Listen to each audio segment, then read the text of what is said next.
Good morning, Christ Kids. This month we are talking about friendship, and today's focus is on how friends forgive one another. But before we dive into the Bible story, let's start off with some worship. Let's go!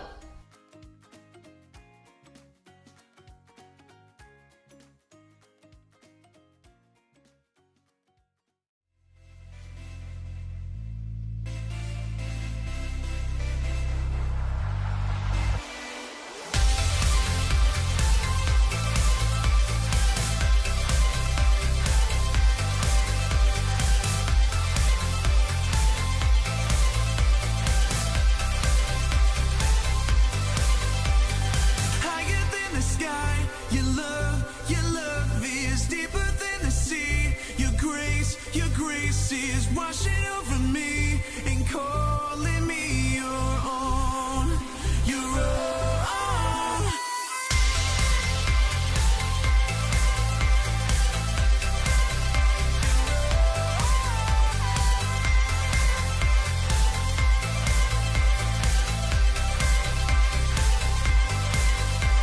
Your light is burning through the shadows. See the truth, there is nothing to fear. Your word, your way, your promise everlasting. Over and over, I see your hand. Higher than the sky, your love is deeper than the sea. Your grace is washing over me and calling me your own, your own. Your name, a tower in the battle. You are here, we have nothing to fear. Your voice, my river in the desert. Over and over, I see your hand. Higher than the sky, your love is deeper than the sea. Your grace is washing over me and calling me your own, your own.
5 minutes on the other side, and I will have the perfect imaginary burger. Hey there, Haley here. I am practicing for a cookout I'm having next week, and I'm not actually cooking anything right now. I'm inside. That would be a cook-in. So I've never really cooked for any of my friends before, so I just wanted to be prepared because I want them to still be my friends after the cookout's over. Just kidding, that's not how friendship works. Friendship is using your words and actions to show others you care. I don't think friends should stop being friends for little things like food tasting bad. It's delicious. And I think you can even stay friends with someone if they, say, accidentally burn you with a hot potato. Hot potato, hot potato, hot potato, ha, ha, ha, ha. Friendship can last through most anything, unless a friend makes fun of my hat, then it's over. Oh, time to flip an imaginary burger. Woo! Today's story is about a time when one of Jesus' friends did something really bad. Jesus could have flipped out. But he didn't do that. He didn't do that. I'll see you soon. Oh, let's see. Can't turn the camera off with the mids. Sorry. The Bible. It's 66 books of history, stories, letters, and poetry that fit together to form God's one big story. The epic adventure of how He created us and loves us so much that He made a way to rescue us. As we travel through the Bible, from Genesis to Revelation, we discover people who met God and found their lives changed forever. And now for an amazing story, inspired by the book of John, chapter 21, verses 1 through 19. Peter hauled in the knotted net yet again as the first light of dawn gleamed in the eastern sky. Empty. Not a single fish all night. Thomas shook his head. I doubt we'll catch a thing before it's time to take the boat in. John studied Peter thoughtfully. Peter, you didn't really want to catch fish anyway, did you? You just wanted to get out in the boat and do something normal. Peter shrugged, but he knew John was right. Over the past few weeks and months, everything in his life had turned upside down. First, Peter had shown the courage to speak the truth about his friend Jesus. You are the Christ. You are the Son of the living God. Many people wanted to make Jesus king, even though the religious leaders hated him. The day before Jesus was killed, Peter had promised Jesus that he would follow him anywhere, and even give up his life for Jesus. But that very evening, Jesus was arrested. Peter was so scared he told 3 different people he wasn't Jesus' friend. I don't know that man. Peter felt sick about what he'd done, especially when Jesus was nailed to the cross and died. But then he returned to life. He appeared to his friends. It was amazing, incredible. Everyone was excited beyond belief. Except Peter must have wondered. Is Jesus mad at me? Am I still his friend? Does he still love me? Now Peter found himself in the boat, trying to figure it all out. His fingers tightened on the wet rope as he prepared to cast the net one more time. As he glanced over on the shoreline, he saw a figure standing there. Friends, don't you have any fish? Nope, not one. Throw your net on the right side of the boat. There you will find some fish. The 7 disciples in the boat exchanged glances as Thomas laughed. I seriously doubt it. You guys have anything better to do? Let's give it a try. Together, the men heaved the heavy wet net back into the sea on the other side. Hey, I think we've got something. Bring it on in. There's 1 fish. 2 fish, A red fish. Ugh. a blue fish, and another one, and another 10. Whoa, need some help here. The net was so full of fish, they couldn't haul it into the boat. They began towing it to shore. John gaped at the man still standing on the beach. It's the Lord. Excitement raced through Peter's veins. He was about to see Jesus again. But just as quickly, guilt gnawed at his stomach. Facing Jesus meant he had to face how he denied knowing Jesus. But it's Jesus. I've got to see him no matter what. Grabbing his coat, Peter jumped out of the boat and into the water. He half ran and half waded to the beach when he discovered that Jesus started a small bonfire.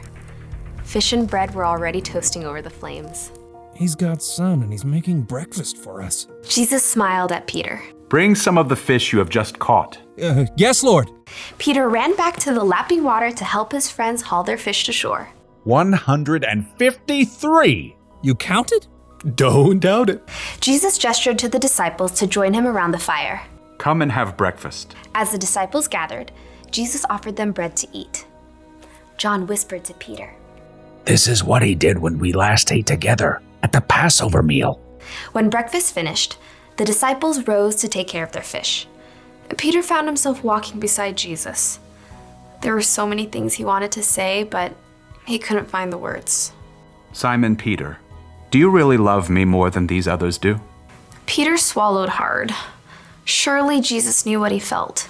Yes, Lord, you know that I love you. Feed my lambs. Peter remembered how Jesus would compare people to sheep in his stories. Peter, do you really love me? Lord, you know that I love you.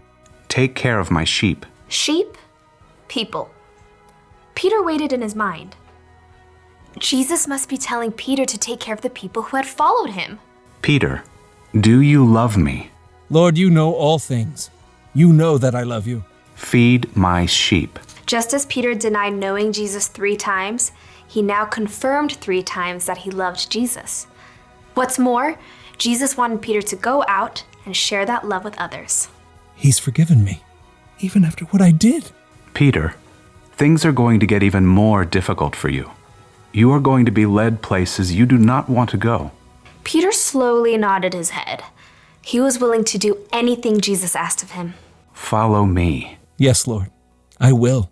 Because Jesus had forgiven him, Peter was now free to share the love of God with those around him, without carrying around a heavy load of guilt.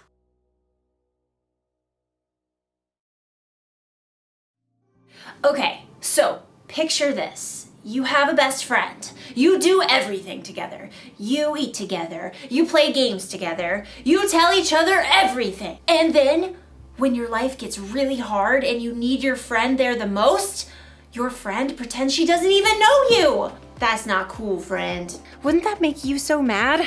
It would make me want to say goodbye to that friend forever. But Jesus didn't do that when Peter pretended not to know him. Instead, even though he must have felt so hurt inside, Jesus forgave Peter. Now, I know what you may be thinking. It was pretty cool for Jesus to forgive Peter like that.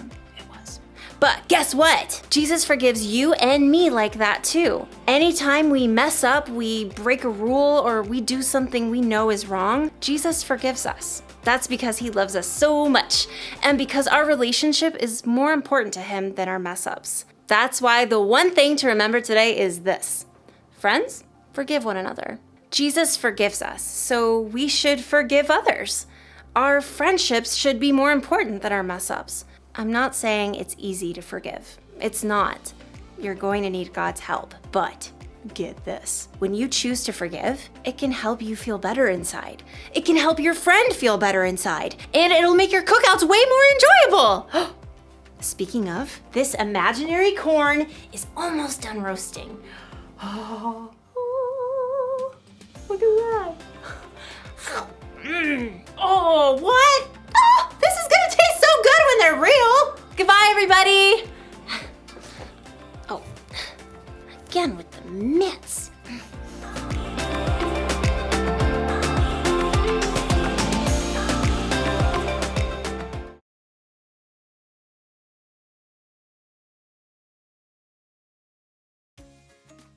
Wow, what a great lesson. I am so glad that Jesus and Peter were able to save their friendship. We can learn some good stuff from them because it's so important for friends to forgive one another, even when it's difficult to get over the hurt. I'm excited to see what this week has in store for us, friends, to learn about. You can join us in person at Christ Church for our 9:15 or the 11 a.m. service next week, and if you're not able to make it, we sure will see you right here. And until next time, bye guys!